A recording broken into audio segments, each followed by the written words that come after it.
Siebo adishima mamunyina Joma Makwaba Ebrason Oman Ghana mu nsɛm ahodoɔ ɛna yɛde ɛnam every sabre kɔpem sɛ nonso ɛbɛbɔ nsɛm a yɛde ɛba no ɛdɔso paa ɛne nti wobɛpɛ konwa bi atena so na watwɔke wankɔna na yɛde nsɛmi abrɛw ɛbɛyɛ wo dɛ ɛne nti na wahunu deɛ wobɛyɛ ɛyɛ wo dɛ no wo sɛ ne dɛ yɛ ɔyɔm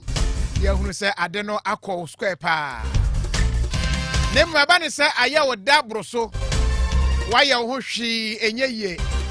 wontumi nya wo hwe ene eno ya simple wadio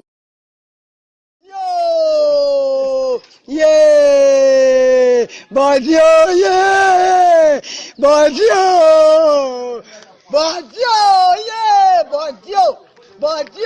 badio yeah aya badio yeah wadio yeah badio yeah badio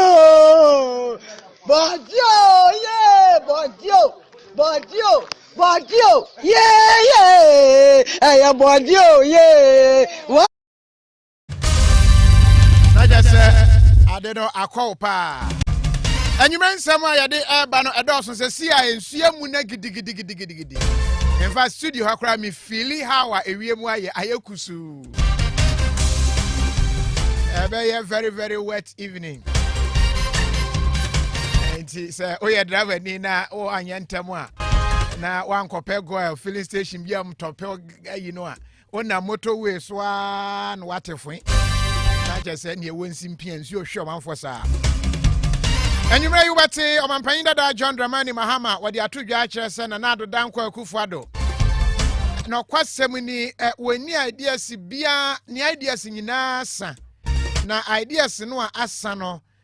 yebisa sɛ hwan ne betumi asiesie ama ideas no aba watoto bi kakra de afa economy ne ho na enyumre yebeti bi Eni eyankwa Ghana mra shebedwe fie mra shebedwe ni oje ho mo dododi abatom pesua sonso wa toro to giga pa ni lante vanda pa yasema wo kan se ya de eye government hospital la ba yes wo ba besie e de ama lafo la general hospital na sa akwa ye bibie ho wo se budget ya e ba yi se wo ma hunu se wo mu a eni budget na be ba pa ma Ghana fo atibi Enyumre yi wokai emofra bi a wo mu kum 10-year old boy no e woka so ano o posifo a kire wo mu ankasa kire kwan yo mo fa so e de niema bobɔ no ekum no ama TV station a wo mo so mo hwɛ ade no wo ho na eni nti ekɔfo mo so abaya dance ne yekoye a yesi NC ya close TV nti ama dance ne bi akoye bibi e wo ho ba de ne drama kakra wo court ekɔ so e wo court a yɛde nyina ebebrew yes no ye enactment no omo friend construction so case like no ye court brof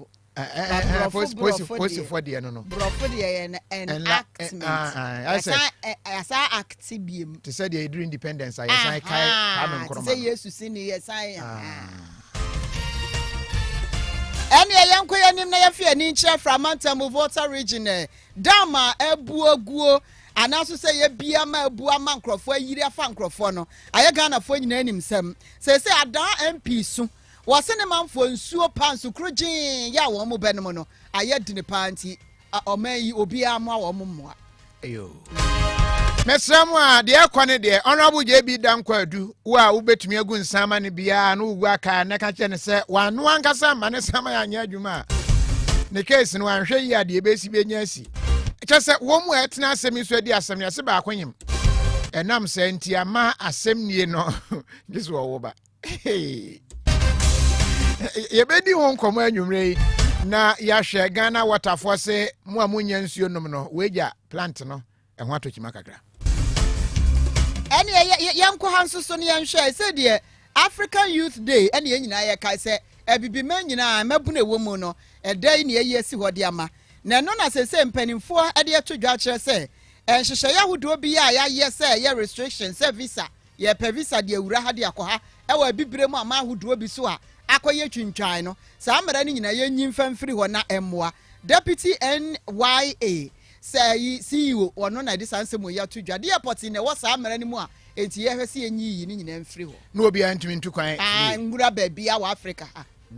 Africa ha ne de wo say Europe say wunyanya Schengen visa na wura mu a wo free Italy na wo Germany wo free Germany na eno an say wo kosa wo ni obi any problem what you say Africa de yen ayete yen asase so no wo ko ba bia no yes ye fra ayifo na fence quarantine wo ene yetimi ayifo no France for wo ko ho na ya ase minim say ye language barriers na wo say bi ka abrofo sheda ene wo mo che ye fa ye French anglophone for no fa ha ene wo mo de French fo twa ye ho hia ye enti nkabomu e de nkabomu African Union no ebedin wo mo sheda na ye dame kasa ninti dame no mo to ye nsa no wo say wo to dame obi tumi pia sia wadwen be ye so wa pia sia kwa ordinary to hwe oba ya papa akrome no eni bi na abrofo no be ye enti ne ye bre no ye be brache enwumre ye be di sasemi ene nsem ahodo pi no a eho enkomo na Kofi nkrofo chia o na nakunu nkrofo si o ko Facebook page ne so nkrofo bisa na ho ye na ho ye pa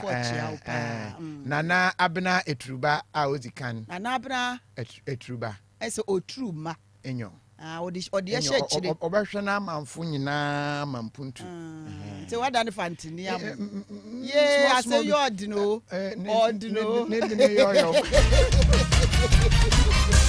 o ba bechia gomua amamfofo nyina mo kire wodo pa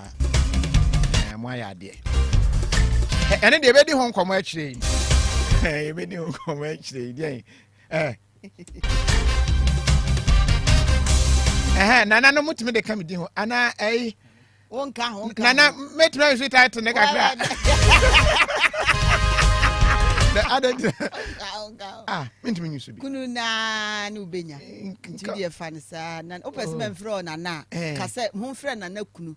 sa de ubenya nana bi le ba sha se nana Kofi Adomah I was your kan ho na ye fan semi enjira ho wage nche nso fafa Facebook ho ne nkenkan ne nyina wasi ko fantini me fantini de omonyo nya se be suan kakra ye mo akwaba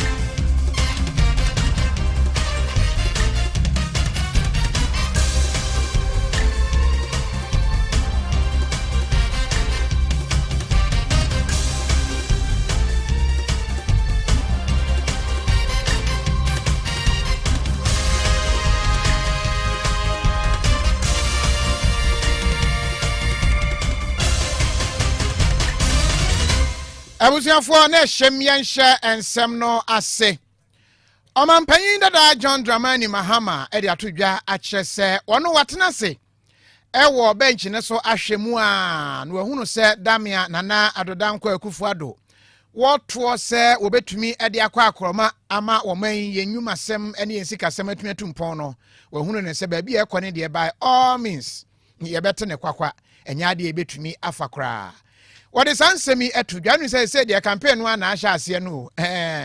alabre aba omi ahya ase buru nsuei obi abeburu bi na kyese ye buru kosa woni TUC for ehyiaye enumu ena what is ansemi etudwa wo kire say wo hwe se omampani wo behwe no watumi asolve sa problems nyina no a o dabi eye no wo hwe o de wo hwe ne se kwan obetumi afa so na ba omi awene na watumi abedi ye MPP fo ani makura franka wasini nyina no eka ho bia ma yesi kasem akofom saa woni trade union congress TUC e won kran ha ena woni wo mo ehia edi sankomo yi wasande tudwa e kire se woman yensi kasem nkontabuo ena adwumayefo su a wo mu su no wono nko a kuapem ni bese wono nko a ena obetumi na wabegye yen ede yen afri saa hawe enyina emu ni nyina emu no ne nsem a wode atudwa no yentie bi Unfortunately, the government has no grasp of the magnitude of the economic suffering that Ghanaians are going through and is unwilling to make the necessary adjustments to resolve it. They also appear unprepared to improve the general governance of the country and end corruption, nepotism, politicization, and the weakening of state institutions. They are oblivious to our country's failing state of education and health care and remain fixated on poorly implemented programs that have thrown the sectors into crisis. We also have a president who has run out of ideas on how to solve the economic challenges we find ourselves in. And by his recent declaration, his focus and last energies are going to be expended on installing his anointed successor as the next president. Comrades, we could have avoided this unpleasant situation. The signs of this crisis were there for all to see. A conflicted finance minister whose only interest was to borrow endlessly and mar our economy in the quagmire of debt was obvious from as far back as 2019. We could see it coming. A president whose budget was creatively crafted to hide huge liabilities in order to present a favorable economic outturn to the world so that he could borrow more from the international capital market was evident for all to see. Enti omampani dada John Dramani Mahama. Say ni title no kra. Okay. The okra frankama NDC amanyuku no. And what's in and say me who say use flag bearer na no, say use former president na no. But for campaign purpose there, flag bearer na be one. Some people so sa. Say about me I use flag bearer na vice no. Flag bearer. Esa na say. For the purposes of for campaign purpose. Use flag bearer na ma wo mo. Okay, about governance near use vice. But still our former president. Yes sir. Governance na neguso na ewura we no mu na sa. Na ni nyina mu no ena mampan da John Dramani ma. Frank Akwita former NDC amanyugo John Dramani Mahama. Wo shebo ache Dr. Yaoban secretary ema TUC for say ma obia ensuro na oba obehwe amasika sem kontabu ni bibia atumi akoyi na yentie Dr. Ba enso ensem a wade tudwa. One thing I want you to note is that within the macroeconomic framework that we have been pursuing for the past 40 years or so, employment creation is missing. So you see manifestos, political party manifestos. Then the only thing you see is the cover. They have said that, oh, to create jobs. You can see sometimes you see the title and you see it's an afterthought. Why? Because our macroeconomic policy framework doesn't have employment creation as one of the key areas. You know that something? Let us stabilize the economy, let's grow, let's have single-digit inflation, let's have positive balance of payment, and employment will follow. In the last 40 years, we know that is a lie. Employment will not follow that. We need to change the macroeconomic policy framework. It has to change. And a change that does not only lead to faster economic growth, but a change that creates jobs for people. Macroeconomic policy must focus on addressing the employment challenge through sectoral diversification, upgrading of human capacities, and improving public infrastructure to ensure equity in standards of living for all Ghanaians. At this stage of our economic development, policy must not be welded. TUC Fonso Shanimu, Womada say, Ghana, one almost say, Muniani, I guess, Womasum. But Nina no say, Koya, Womaniji, and Koya, and Womura, but Nancy as Woman Casapapa. TUC and Equity, Dr. Ban Chimwa, what they am I, Yankoyanim. Yanko yanima abusiafo yanko Ghana mra hyebedwa fie ne nso wo mkọ asetena na bra wo mkọ ye no enna odododi odio abato mpesua so mra hyebedwani wono anso eye NDC amanyoko no wo nkra bata wo ma ewo mra hyebedwa fie na ye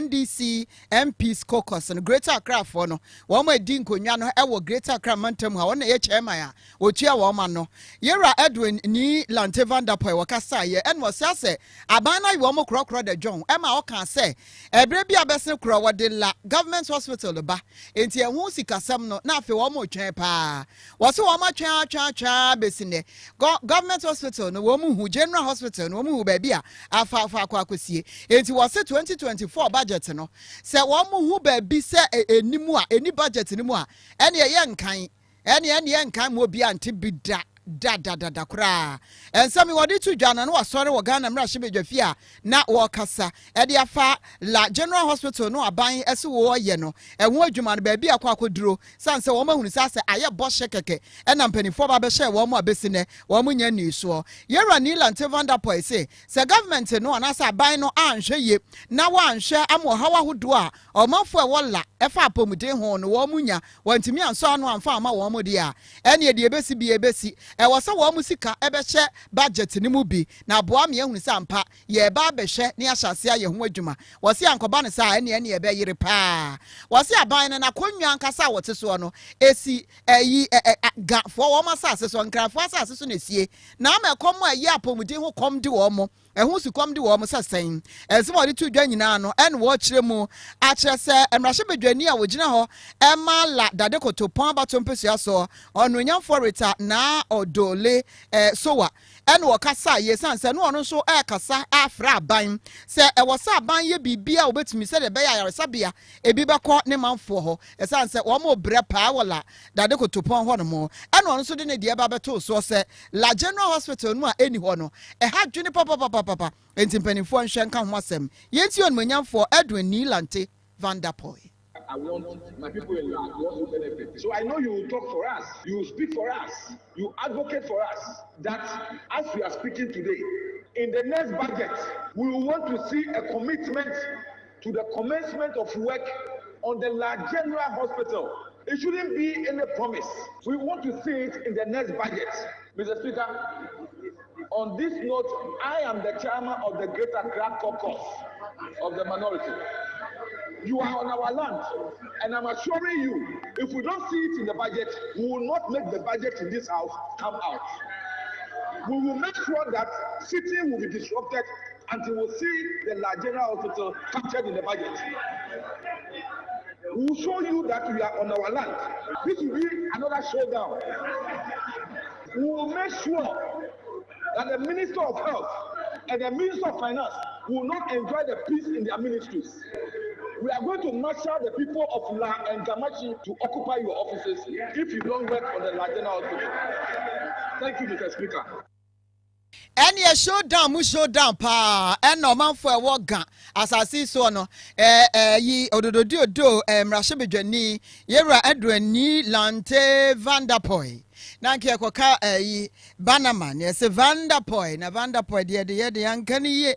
and also where the media makani ye pa showdown kese pa na eba se empanifo anhwe na la general hospital no woman to ana mo se wo mo sha se aya na de kofu Yera Edwin ni Lante Vanderpool bono eya samwa onmanyamfo a retana odole sowa editu dwo na ye la dade kotopon abato mpesua so mra hyebedwani di tu dwa no de woka ye na ko ginger no ma wono so toroto ya wode sansem no tu dwa yentie nsem potia honorable sowa di tu dwa ni bie. Fortunate that whilst the statement is being made in this house, the minister. Fortunate that whilst the statement is being made in this house, the minister responsible for health is not with us. The Speaker, I do. Kofi.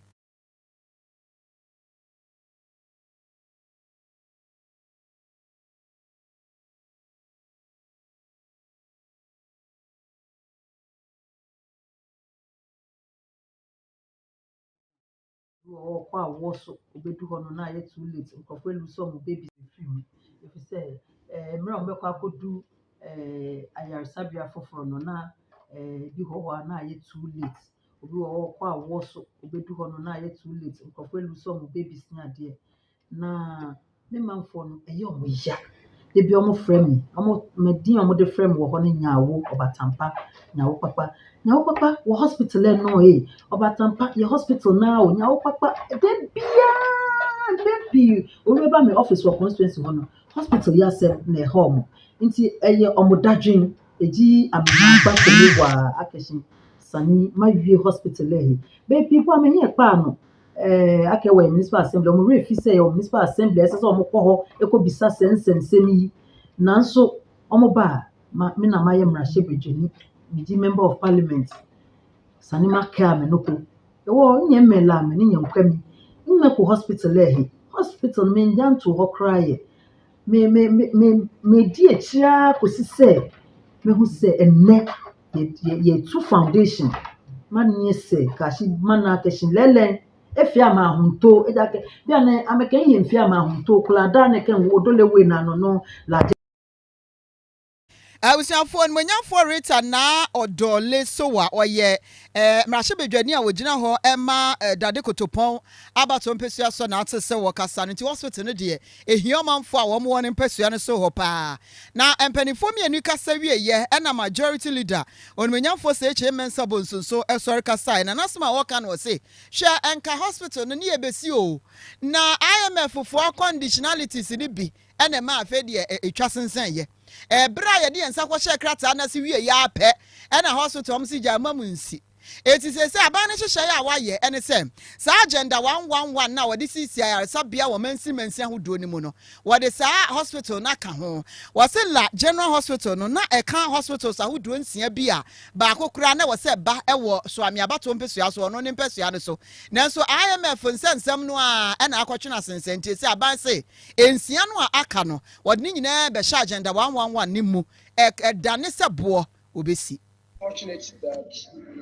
whilst the statement is being made in this House, the Minister responsible for health is not with us. The Speaker, I do know for a fact that there are certain developments that I thought if the Minister had been here, they would be in a position to respond to. The fact of the matter is that when the agreement relating to the La Hospital came to this House, it came alongside 6 other hospitals, including one in my own backyard, the Polyclinic at Swat. The Speaker, what has happened is that subsequent to the engagement with the IMF, funding from those sources, that is from that agreement that Parliament approved of here in Parliament. The Speaker, Parliament, the funding has been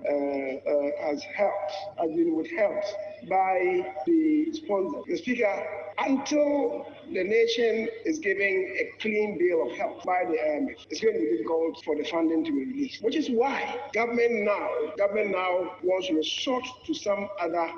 means. The Speaker,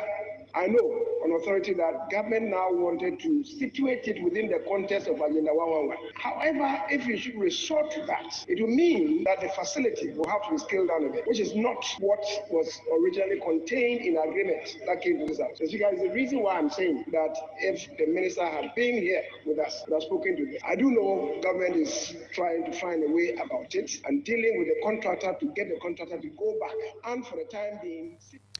Any brofo ne ene wahwie gu ho bebre sa nchechemu a ebemu a eno no say agenda 111 no na wo mo de sa yaresabia nsia no a enka wo mo besi ala general hospital ne ka ho no a MF nhyehyeye ne nti wo mo ntimi nsiye ne ye ne nyina ekwohyem bi na yesi afiri ho eno ne nsem a onmunyamfo se mensa bonso ede tu dwa e wo parliament ya transem no so nemom the luxury paint ene ne paint nyina mu papa a de paintu dan a ema dan no eche pa nti fa bi paintu dan ensuo bono a na still na eyefe na eyefe na eyefe na kopem se ebe yefe pa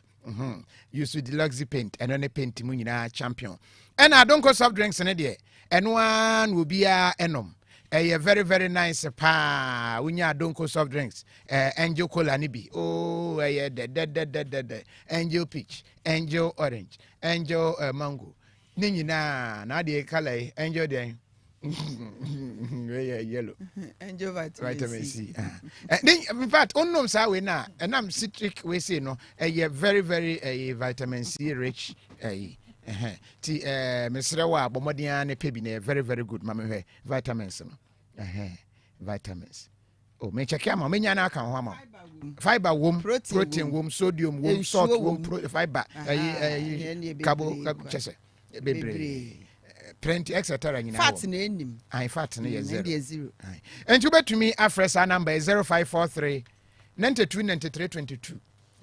0543 929322 pacho ko twa obetimi na loto 93 nim ana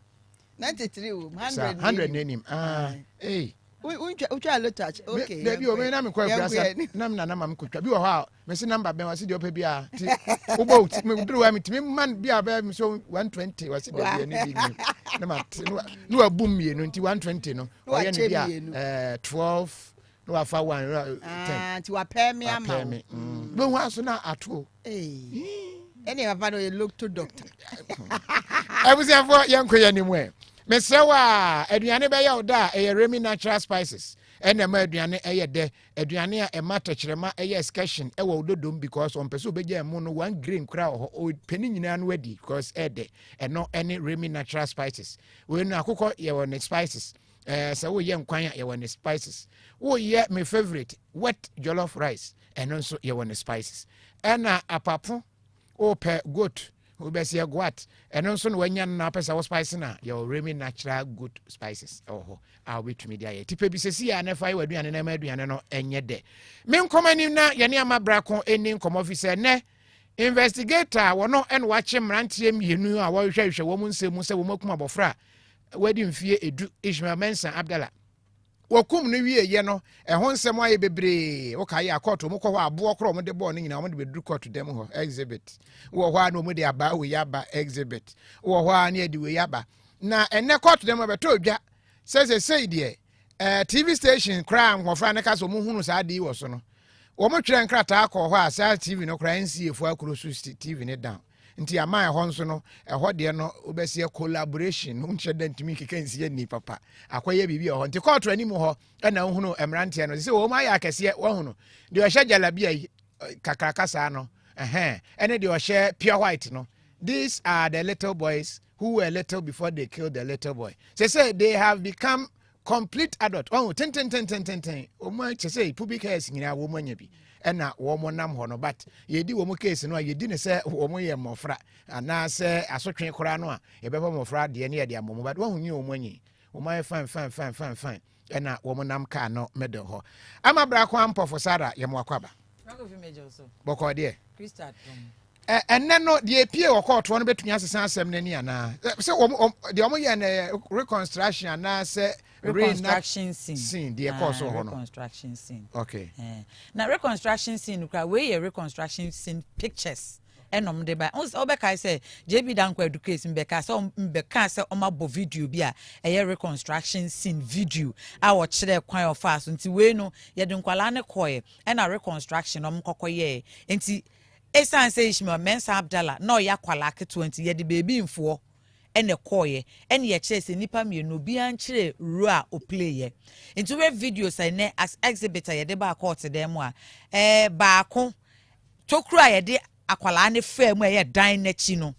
aposifo ne omo fa ho take pictures omo kodu window na chi no window na chi a omo gina ye na obi ahuom na baako adi kan ekura konti baa no ejina dem ho ye twa no pictures ena baako ede akwala eso ne nsa ma ofuru ewura dem ho ka kire ne se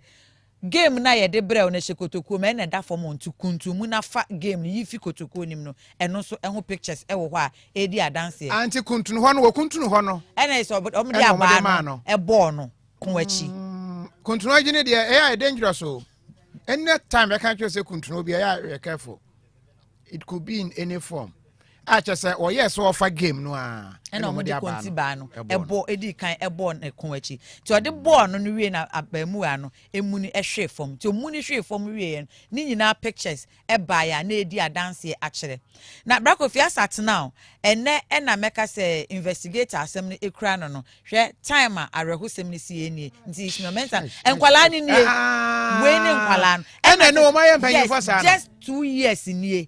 and share the way o show them say look at them when no share jarabia no when 2 years new April, last 2 years April and now show them show omunie na fatoto and ne current video amede ba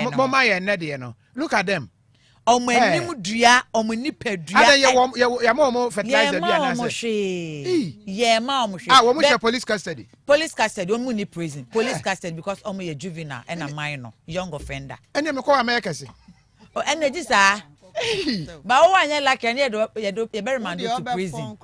prison so ye do be konsa wa mo ka akora wonya bi na ye de wa ba court to wa sembe ye mo bonti de tina ba bi ati ya mesero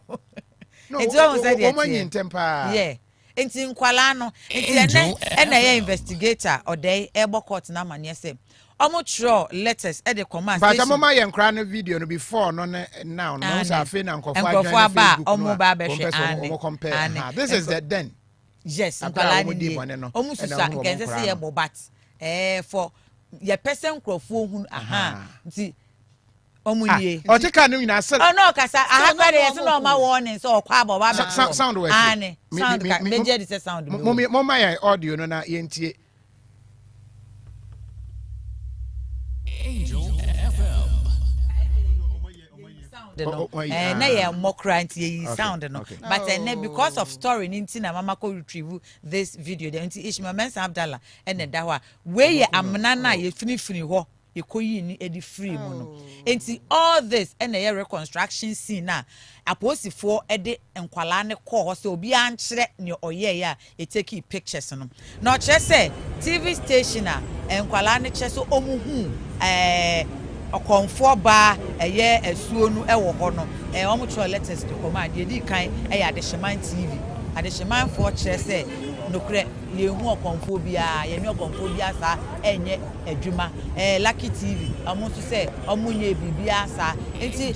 Kofi wo hwe de na investigator ne kan letter omo tro de koye enkwala kro mienu ya chese number ne kra ba ako om classmate ebi number a ode ba school e na omo je ye tro letter e de koma school na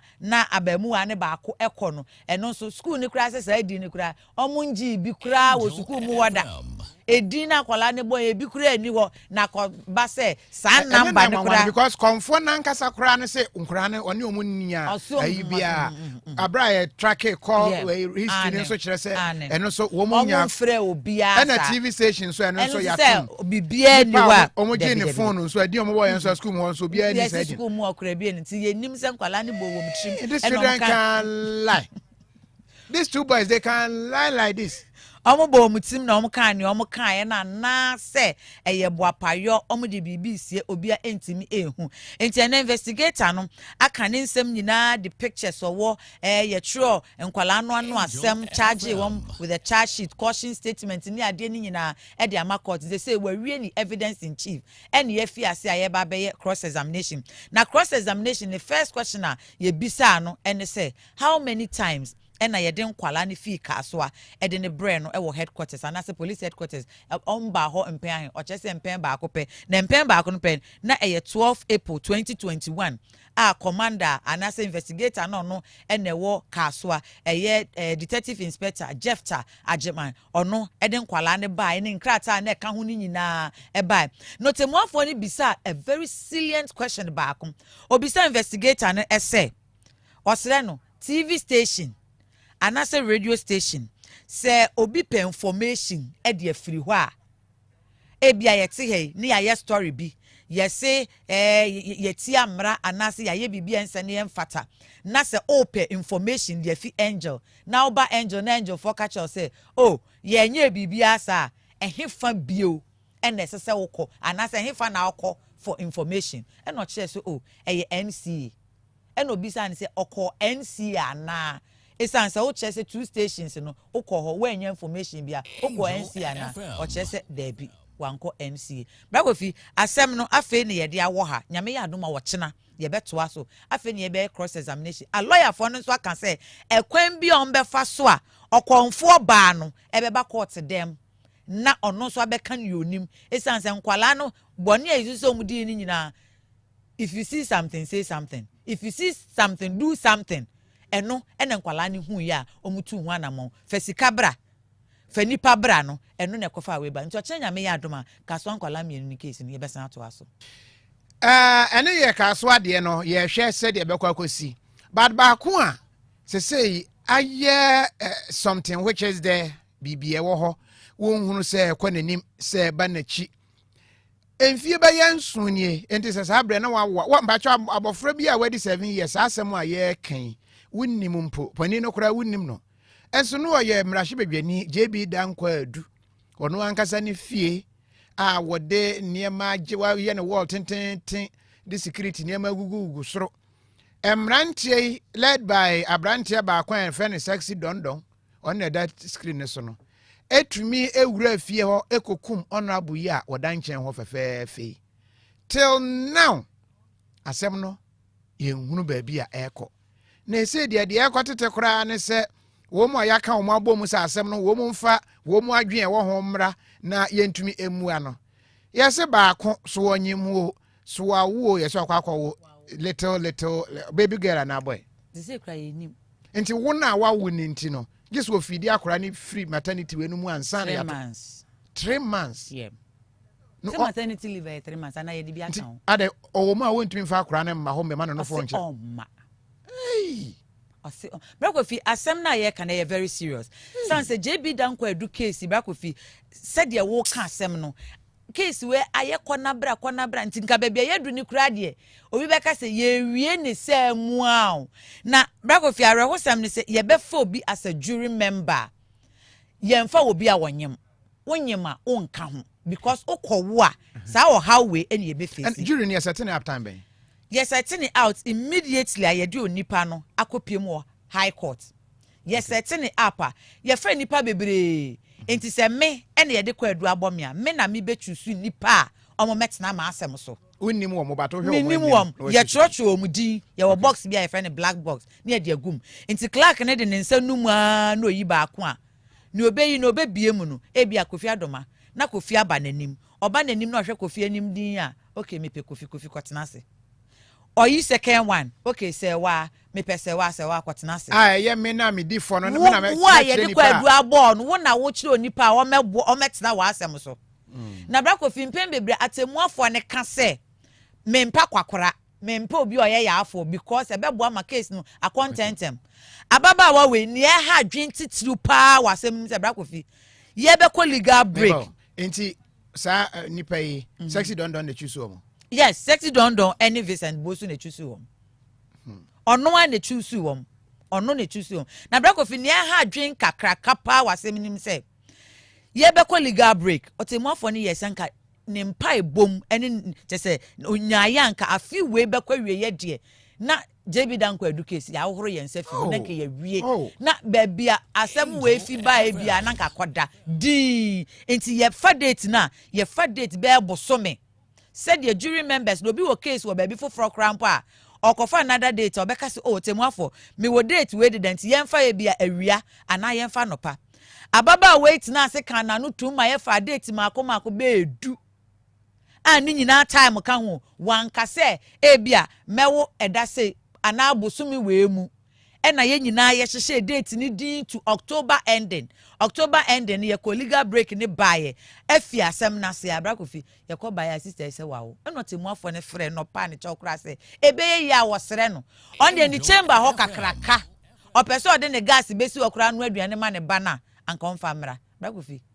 o ma kan manum se mina sister ne say ne maternity leave 3 months no bra Kofi just we twa ne fenchin mama aba eno ne nam so ne lawyer ya Dankwa wono eye emrantie menu lawyer se no kure ni nyame anim ne ra ho ne ho me entie lawyer ne nsem ne bi ya se na yidi na se na ye man bi na wo sha kata se wa san so kam tam se wo ba bi ho attention na wa hwe se case do koso si me ye na ya tu na woni say went me an kanche ko se bia wonyem emom no se me aduna se osio asubio ma bia obefa emre bi atena fi na wode ahwɛ ho so one enu echi krampo no eye lawyer ya dan kwasan kato so se ono de se de adunu asa krokro wahu obe yada ne nkakra sere no kakra se we de opane chew em so tomuafo na kan na ma ono lawyer ni so ono so na no tumi bi wo sere ne se opane chew omra nanka eja oba wo de se 30 minutes 45 krampo na obe ya na yeko esan so ono ade ne nsa hye mra se obedi so eno so se ni nsem okafa ho me feel say jury system it won't here say asembetu na you found one nkofo abe chance na meti me akoso na omo say unfo say una ya obufo say enya wo so a dibiom e jao ene die me feel say etwemu a emwaye na mum no me feel say Ghana so say if 7 no e be betwa for 7 normal maybe alphabet say 3 bi aka ho add the bia no almost where then ebeba court we be taking news nenso no enye wo mo na ye akwese reserves okay what I say and na akwese reserves are wo mo so bi tia akopum si bi dia asem wie e mo no ba na say bia wo mo koto kasem no wo mo ye deliberations na pa ne chelpa wo de to oba pani nanim se wasere no we die onim se wawo and right 3 months and so nkebe ya eja nka womra my brother Kofi ye wie ya quickly me rewre mu bisa jury members ni bi say omo hwa ebrebe no wo enti time be no beba omo che say wo be 2-3 weeks ye ni say o calculate na say just next year January hey ansan yetumi ato aso ba court na to ahye 22nd November say ebedu won ebia na nyame aka na koma na wa benye sa ade a 3 months kwata wo twa ni nyina enti say de sexy dondon wo home kakra wo home Honorable JB Dankwa Adu anya hwe kura no Professor Bernard ehuri oyeye nipa okun no say ono so wu wo mo chi nipa no kokko to ana fast okun ba kon simple just like that you know who killed you yeah yet you know your killers why you being a lazy ghost stand up now because say one MP ba ko ya chire ne yiri ne bedi na de emfanse man no de na kwesi say ba Kofi oma ya che wom ye charge wom with robbery as time goes on nana ya bill mu na say aye bibi oba ya charge wom with murder inti meka say with the murder aspect say ye kunu no de ya nchi obia because oma ya che wom ye charge wom robbery eye ni phone na ye see ye wi crofo attacking but with murder de abra Kofi meka say ya charge obia with murder nti ono so foolish ene ne yere representing inti but we won kwase wo that's it and nobody is pushing for justice. I was here for Ghana no areho pa ma wo so obi atwere Ubuntu say oh ofajebi kabio ofajebi dia oye dia yantiase was the TV stations and so the okay no akosoro Philemon Mensa was say Kofi today you look happy what is your secret oh this one you know that you know the secret that you know why I am happy. This one you want me to say. Sapon say Kofi Amagana the Tiano no was great news. Your friend me Tony message cause haven't been here cause you don't come for news ko glad to have you back ko oh na me see or henentina my hot kakraka frawai kwame ankoma sechi kwesi ohenewi Yaba. Anthony Mano, I say I think the woman is last born. That is why I need to me and her head sweet like that. Yes, Anthony is true. The head inside sweet like that. Like this. Mr. I hope I say who now can kind babu ye be on train to sank font no. Yentimi nkoya na akese ma eja atana edu ba bi na ne speech ni omutumi na kakraka pa na wakenkan chire no a yade mu ye den no but bible yentimi nhyeda nkoya the special ma nti abruati ya onya bible anko be kan so ntimi nkan brothers yellow optical service be ma na hweniwa ye magnifying glass aka antete no ne na nanom ne no mudi so ja omudi hwe awia so se ya na atwe awia na ho ode no na omu use bottle one will be the over many sana. She now quite form now as also ja. Unya habano ahonoa. A bottle ya, bodambo ya, bottle be. What dine the other way? A magnifying. nti the other side nti atwe awia no heat no the bad no so we the hwe so say ya soja in fact o call lab now fasa lens na use no now the paper to ase now the share wi ase abon say na abon tokuru nti atwe heat koraba nti saa na we no so te ye wa hwehwani wa atwe ade a we achie de ben na amna ya kakraka nti bible no antwe ni susu ade be ya na kakraka de ama driving test na hia I we say ya the CL optical services be mo wa hwehwani wa na watumi ahye enti bra na yemwa mo ani no enhunu ade eye airport city na ring road central achimota ka so atakra de kumase so nya nyina na ye wo ho nkrabata ne bi ho friend was 0244 926488 0244 926488 ye no bedi nkomo na yaboa ama niema etumi akoyie enne na Kobi a 1+1 kan kire me se ga bia wodne ye adwuma ho nso yi tire ni bi ye fe no ice na ice na nsen na odisi dokono so odi dokono sam 2 balls 3 balls enne yeso adi kokonte 3 balls na kokonte so ye bobo go wa ye ne balls so mo mo balls na ye di rubber achechire ni bi wadi 3 balls mema akro mu ntumi ni ye hwe mu ne ehunu se oh bioglobin syrup mojaduro se unya bi na umimi ni bi na unum bi wanum toso papa bioglobin syrup and the capsules no very very good vitamins bebre wom won say man wo monyimo mudidi pa folic acid na de ma wo mo no sa folic acid ebi wo bioglobin no tie ma udidi a science support immune system no ma chese anemia e ka so obi miamia na ni anye no we ya anemia chese ni moja na so atia ma na koma no bo big chese wa ya bibi e wo ho wo ya adwuma kakra bi no abre kope bi nenom na ye wo emofra so de ho ene efe ne baby vite drop o de so akora nanum a aduane bia nofo no de tua na no aso wo no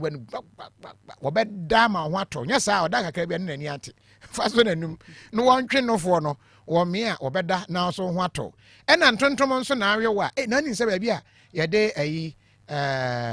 wa fi aye ohene benkum hene wo ho no bomu amanfo ntontom ni krom ho adai I don't know krom ho so bodam ni ba ho a obewu o de be kan ho asem no mosquito in that town no mad person if you are a mad person you pass there you die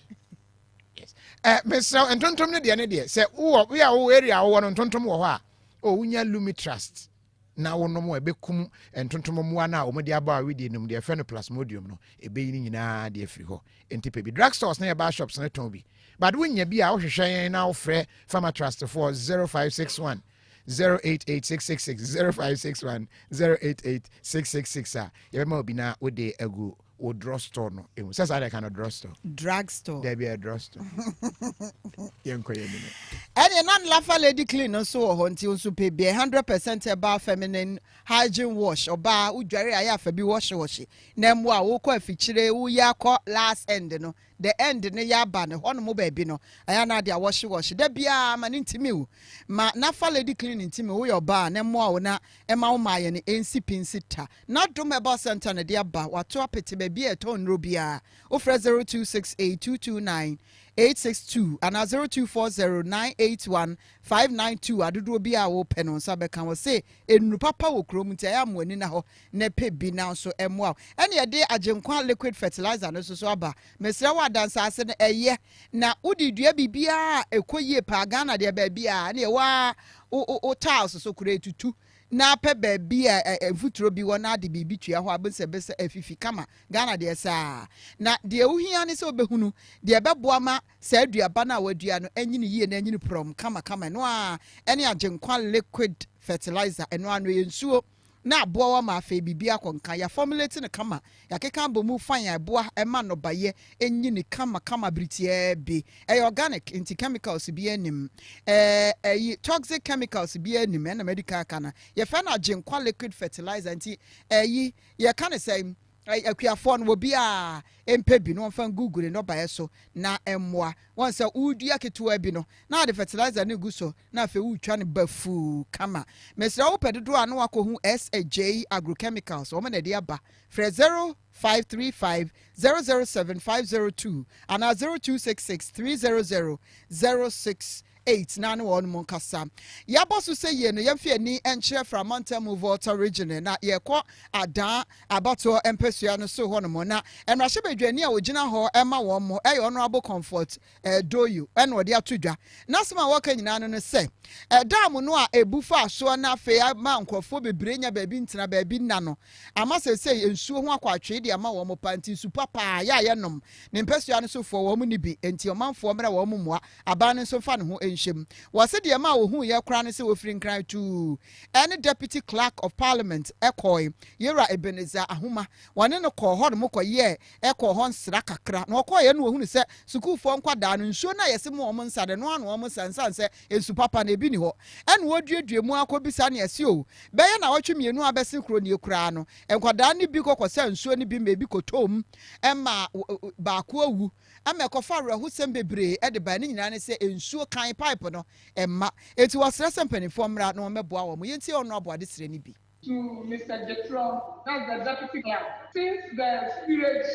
problems in my constituency, I have been crying all over for people to run to my aid. When I contacted him, he said he'll come. And truly, Saturday, he was in my constituency. And I went with him to the victim for him himself to see things by himself. Mr. Speaker, we have over 300 houses that have collapsed in Adan. And when he went with me to inspect those houses, some of those houses, on our way coming, we saw the students at the river bank, over 100 of them fetching river that polluted water. Mr. Speaker, there is no water currently in Adan because the water company has shut down their facility and they are not producing water. Mr. Speaker, Adan now we are in danger. We need water. Abusiafo wei aye onmonyamfo ya wona ye mrahye bedwani ma omanfo wo adan batom pesua so onmonyamfo comfort doye doyoi na ne nsema ode tu dwan akire no na honorable Afenyoma Kings ene honorable yi adwoasafo ene honorable Samsiahi bodi mrahye bedwani ene mrahye bedwamfo bi so ekansa asemi di aken akoma pa ene omde omsa to omo koko ene so de omo kan national pledge no ene omso yenso ye hyebo ye de nsuo ni bi beba ye de emo kura beka ho ne ye de niema hodo bi nso aka ho a ebeboa ma omanfo ho no nye nsu kom nko ede wo mo ne kom no nso bi abam na ye de aboa wo ma mo so adidi anum nsu abro wo mafuru so wo mo so bohye no yentie bi. The deputy whip. Mr. Speaker, it is said that he who feels it knows it. She knows the situation. I can understand how she's feeling. We are going to support her. And I encourage members to also come to your aid. Colleagues, please support Honorable Doyo's constituency. Please support her. Mr. Speaker, I would get her some rice. I won't mention the quantity, but I will give you some rice so that you send to your constituency. The passion to which she spoke about the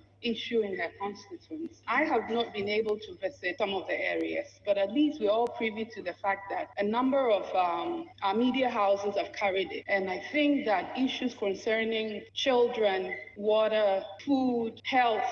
in this situation must be considered serious. And I think the appropriate quarters should assist our member of parliament for Adan. We shouldn't wait till we run into disastrous situation before we mobilize resources to go to their aid. I think her call is made at the right time, and that effort must be made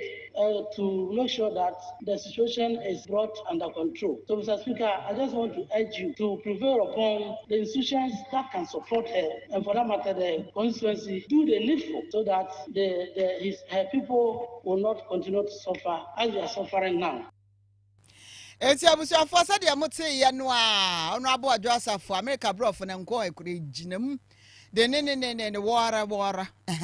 eti ose omu hia wara nti obuka akoma wo mu bi kama nti bo hya hodo ya emrahye bedwafo bi ehye ye no na enne pusu first deputy speaker of parliament ono na na otie adwamu se piempani ya cheso ya chia mehene be kwa emrahye bedwafie emrahye bedwani no ono abu Joseph Oseusu ena ose o se ya no wo mu bedidi to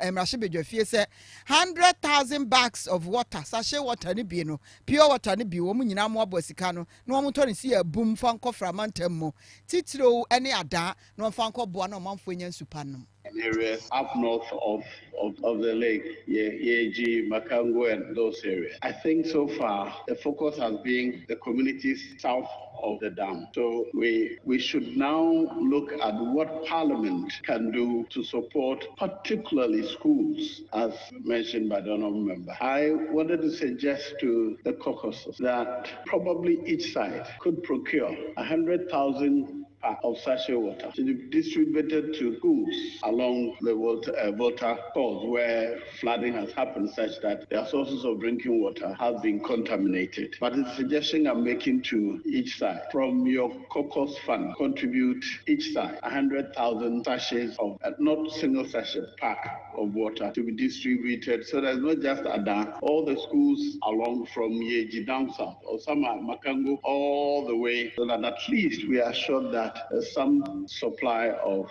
safe drinking water in the interim until the situation is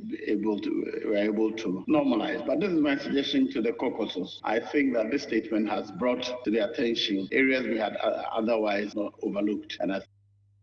Also for a second first deputy speaker of parliament be kwa mrashebedwani onmunyamfo Joseph Osewusu ne no ebia na de nyensu come na de wo ebia nkasa mu hawo e na wo a ba heba hospital ne yekamfo de ma wo wanya nkwanhie wo a wote se onumpe no emu ye oya wo ba bia frichi kasa no wanya arthritis anaso se yesi se ye wo cancer of the bone yetiminya bone no mu dompe no mu cancer na ya wo ni nyina okoba heba hospital a obemu aduro ama ni nyina ko stroke ana ene namu yade bia nso ana se ekuro tu opese wunya ba bia ebemia ma wo mawu entententem so a ba heba hospital ene wo so do ani kire na se de amo ma baso pa se ka bones experts a ba heba hospital ene wo so do ani kire wo na ye adwuma ni nyina na wo mo gi nipa e de to ho se wo ba na be ma wo se ye jodo to ward wo ho a ye do beto ene wo mo ultra modern machines a ye nipaduanim entie bi kura na wote yawo na ebia wo hu se bia ba bia bu ebedi kan hwem ahwe se oba bia bu ansa Kumasi atonso ago omo agogo government hospital na chi hwa ena nkran so omo krabata was Spintex kwan so 18 junction for 0244988004 and 0244083482 nene omo nkasa champon ba eno no wose on de ye ka enumpemu dia ba no na ekro no mesrawo ena ventures nso wo ho se ebia wo se de wo da no ena ama wo dompe no efirichie eye omudompe a ko ena ventures na wo mo na tompa enkonwa papa wala pass big junction so for 0267386231 ya transem no so mansio adwuma Ghana Water Company wo mo kyerese nansen wo manfo enyansuo nom wo ho bi o pipe no a etumi ye kro wo ho a bi to ho ti ye ho a ba na wate ti bi wo ho etumi bohwe ma kyo be fi sensuo na ba beduru ho a ma bebre no age so de wano tua pipe no ano fine se ya na kakra ba na ne wasobi na ona ade ko no pressure no kra ba fom en wo mo kire se eya yo wo mo plant no a ono opiansuo no ede wo we se wa bie ahwenim bottle nkwa na chese aka obi ema obi ema ti ama mrekuo makro mu yiyo mu nya bibia ntime fan flash na wo mu akagum nsuo short say pa na o flash na champions remain ba ku bi no aye no hwe ya wonko no stubborn no ha adwentu yeso osen atwen ama de no asen ayema na chese wo bress ibi kura no den eni chese de ekoso ano no nsuo ho nchi ensi ama nkofo ho nchire wo mu papa areas bi to say Nyameche, La Paz, Dakuman, Gbawe, Makati Hill, mo de nso ne be fro aduru so na abre. Enya enampo among others. Eho nyina wo mo entimi enya nsuo enom. Ni nyina ne se nsuo no emma. Ne no ena efiri akwadedexen ebisa area Stanley Mate se anya bia na de wo mo ye. It is good. The case they are eating, it is good. Se obekọ na chese nsuo ba kokora ema eba so kora no a pressure no se wo form wan no si wo manya technical challenges bi o enti ama nsuo dodo ese wo mo no ano volume no akofom ti eba ne sa wo mu ntumi mpia ne bebre sa ma manfo nya bi ena wo manya equipment bebre nso aye 40 to mpa chew na se si akora no minister for sanitation and water resources e ma me frida prempe kora no e the pressure go mu chem ne nyina no still are problems ena wo nti wo musra wo mbehwa ya mai nokre unse yedin fide na yedwuma nti fide de betu atochma at any time emma onkransa nti dia say ba no say yen fide no ba ko ana atochma ana ma yen production no reduce. So we are now awaja no, we are not producing at full capacity. We are producing around 60-70% capacity. And nothing so no and so yeah na ma say pressures no so low. Me no ka say yen sector minister and am waja sector minister honorable Frida Prempe yen am waja hwe they also they motivate engineers because there 1 week is engineers so mon die ejuma na esi yen so sa anopa nyume yuya anti you have musisi a yehwe na ye make sure say nyame nchade ba ochina de na etimi ewie bibia na yen start say you produce so ma Ghana for na obi entimi no eti guso ye ejuma ti nyame ya adom a ochina ensuo no ebeba enti kakra na ho no use no wisely o horo moto left right horo center circle ho no a wa horo wanum no wa horo wanim we wani asimpuna no a mesra wa afa no akọ na save na nyame ya adom na eyeyi o chena no a na wetumi anya bi anom montwa code Yankwe ni na Deputy Chief Executive Officer Edema National Youth Authority Owura Yire Akosua Menu wade nsama to just say African Continental Free Trade Area ye twa ntia say AFCFTA no ehia say yetimi ehyemu kenapa na eboa ma bibiman emu ade hye no wamutimi ekomeamea hodo wa bra gise onya we ansa no abasa visa restrictions ni nyina no etimi yi free ho na eboa na fe womo enkita hodie na etimi konkan na eboa ma bibia ekoyie oba pani che aduru ba bia na edene se obenya visa ede awura African country Sasempa, Tisa woko Europe Schengen, you be trying kwanya. Oh, kwa African country be say, and it's so visa trying. Mwakra. Was it a mass say a dread dinner was a better a mamma who drew away Bremuha and Tamuno, a quaquaye agachiraganga and koyekra. And it was what's less and penny fonche, not woman who be been semi what it to a brand not walk a war a fee African Youth Day. Yeah, that's also 1 million next level in is knocking a youth-led movement that transcends borders. Yentien Samoa, Mrs. Akosia Menu the two. You will be AFCFT building. About AFCFT hub and we see didn't come be brave. One of the challenges here is we say you Africa, we say we are one. And so me call Nigeria and say me call in fact me call South Africa me have visa. Na me charge na nu ya to say no hu hia bio. Me call Kenya for say there be unia visa bio. Me call Rwanda say there be for passport keke na bra, which means say the bani edi nkomo na ye highlight challenges are in 40 na supemo because you can say youth are the team who say Nooks president or all can oboyem kakra highlight challenges via ebe o say as ye commend ye for the good things you make guys say challenges no be wo and when we escalate the issues and paying 40 na o ma ye ho adwuma nti say no visa restrictions no across the countries no kakra they are wavering. Why is it to Singapore? Me have visa, and so me call Rwanda. Is it got visa? Enti abusiafo wei aye penny aye Deputy Chief Executive Officer National Youth Authority Mrs. Akosua Menu and wakana sem edi ato na nuachi na Director of Institutional Matters African Continental Free Trade Area ma Papa Prudence Sebahizi and one so di two dwa ekyekere niema hodo mu na wose wo ma hwehwemu bia hu se ase bibre mu ha no mebu de do no ama wo mkata so ase ye ko Europe ye ko America ye ko Canada ne ade kwa hwehwede ya wo mkopa adwuma pa ye obekọ nso so aprapra ya nso hwesika obenya na otena birima mu ha office adwuma kura bia ntimi ma ne se adwuma no ma ne nya se sika no kura ampo enu nti wo se wo ma ye hwehwemu ya wo mgusu a ye se osi akwan ahodo bi enam so bi ma mebu dodo no a etu wo mtu fra bibia mu se wo ma okọ abrochime ma kwa akopɛ sika no ni nyina wo ma ye mu hwehwemu yentie de okafa no. Challenges that we see in Africa. One is job creation. We have the highest level of unemployment in Africa, and the migration issue. We see the outward movement of young Africans, which has resulted in brain drain in the past. And today we think they are going to Europe, to America, to look for opportunities. So what we are telling them today is that opportunities are in Africa. It's just a matter of awareness. It's a matter of awareness.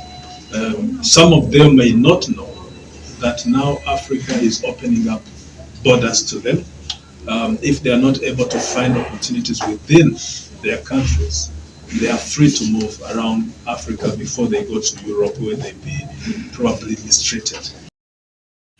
Director of Institutional Matters at African Continental Free Trade Area, Prudence Sebaizi Nenenati.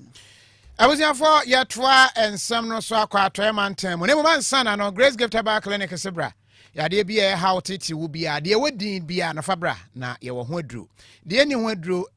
kakra bi. Obi a wani afira enokra na di mfie du no mu ane ni ho adru. En obi a ne mu akwa kyphosis eno nso ode ba be hire pa. Ena kwata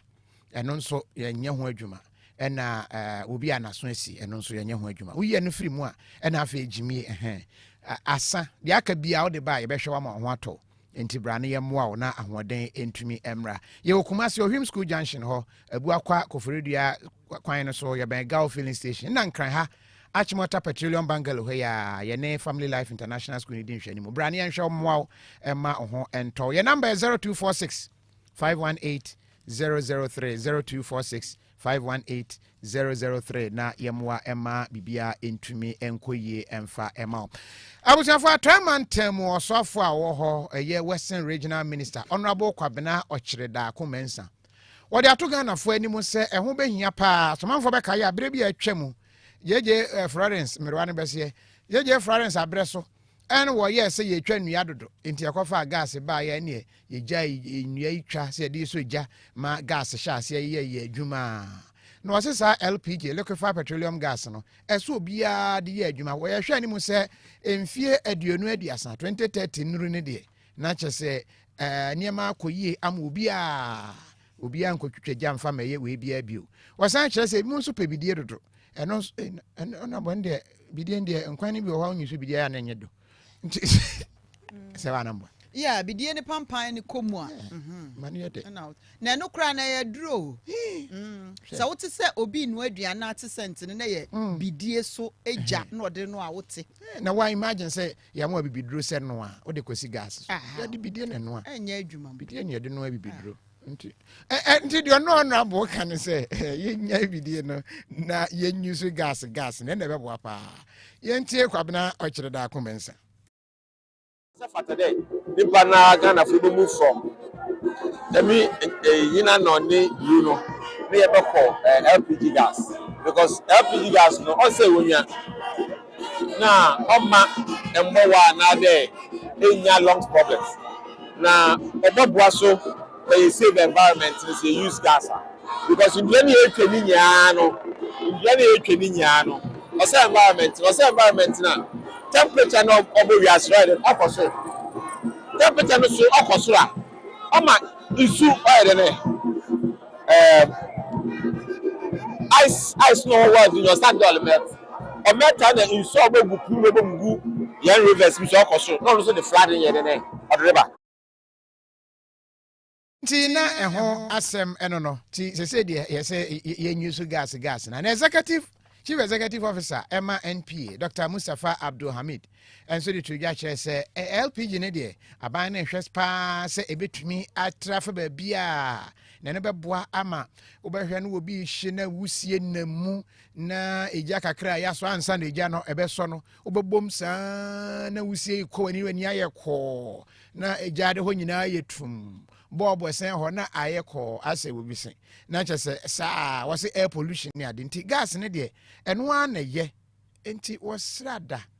aban ye na fam de yenso yenyusu enkoso efa wo ho dabi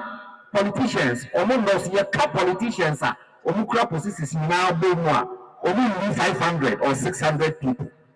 now Argentina about 32 million people you bet me akase online enkoso gyina bɛyɛ 600 700 people so pɛ ɛho yie saa. Enti na ɛho asɛm no nti sɛ yɛsɛ obi amɔmɔden a na Jaframa gas no wɔmfa ebi eni dwuma.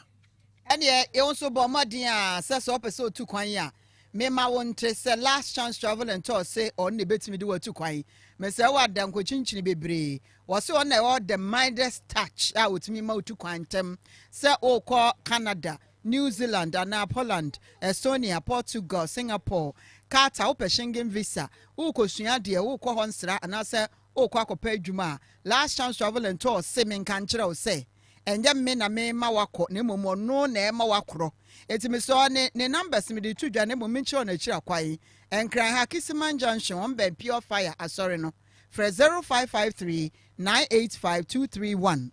0553 985 231 Kumasi Nsubuo Krom Junction Omni Church of Christ edi animhwɛ frɛ 0543 565968 nani wo mon kasa na last chance travel and tour say wonu na betimi do atu fa akwa bruchiri messages say what you say Georgina Yeboa or say I don't understand though. Your wife is now a chief so how do we call you a chief's husband who said to you the eye challenge I want to say oba why odi be ma konwa no